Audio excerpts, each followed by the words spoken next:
Star Wars Outlaws certainly is on my list of most anticipated games, and one of the reasons for that is that it's going to be an open world game set in the Star Wars universe, and of course we're all thinking what planets are going to be in Star Wars Outlaws. So we got a little bit of details on each one of these planets, but I'm going to be giving you 5 planets that we're going to see in Star Wars Outlaws. Starting off with Toshera, which is actually the planet that Massive gets to bring to life, and it's the main setting of the game, or at least that's what it appears to be in a lot of the trailers.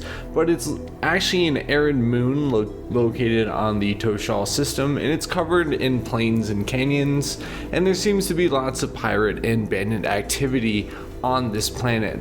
And like I said, that this is the planet that Massive gets to build. Next up is, of course, they're going to have Tatooine. You know it, you love it, it's Tatooine. We've seen it before, but I'm sure that the place where Jabba the Hutt once ruled is going to have a lot of outlaw activity, and the main character K-Vess will be taking a visit. I wonder if it's going to be more Cantina City bar style, or more like Dune Sea, style. There's a lot of aspects to Tatooine, we've seen a lot of them, so I just will be interested to know what part of Tatooine we'll be getting in Star Wars Outlaws. A planet that's going to be getting expanded upon in the Star Wars universe is Kimji, which is actually a planet we first see in Rise of Skywalker, and it's one of the planets that gets destroyed by the First Order, so we're going to be able to see kind of a lot of its history in this game. But it is a frigid mountainous planet that was once famed for its temples and spirituality, and then it ultimately falls to criminals and pirates following the end of the Galactic Empire. So the main city of that is Kimji City, which features a spaceport, many temples and monasteries and relics from monks of the Dai Bendu Monastery that once formed the center of the city and that made it, the holy city that it once was. But of course, like I said, it was overthrown by pirates, and I have to assume we're going to be able to play out a lot of that history in Kimji City. So that is the planet of Kimji that we'll be able to see in Star Wars Outlaws.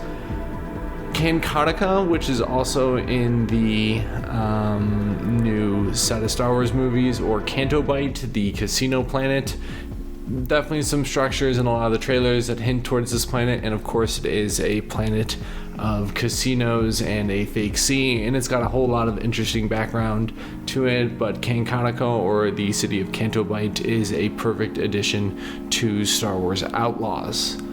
Another place we'll be seeing is Akiva, which is in the Outer Rim territories, and it was actually part of the Confederacy of Independent Systems.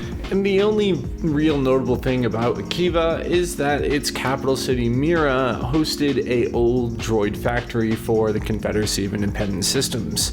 So this is potentially a spot where the main character gets her BX battle droid, but we've seen other droid like scrapyards or factories before in plenty of Star Wars TV shows and movies, so a fitting place for a Star Wars video game. But nonetheless, those are the planets that we're going to be able to see in Star Wars Outlaws: Tatooine, Kimji, Toshara, Canto Bight, and Akiva. What planets do you want to see? Are all of these actually going to be in Star Wars Outlaws? Comment down below, subscribe if you would like, and until next video, goodbye.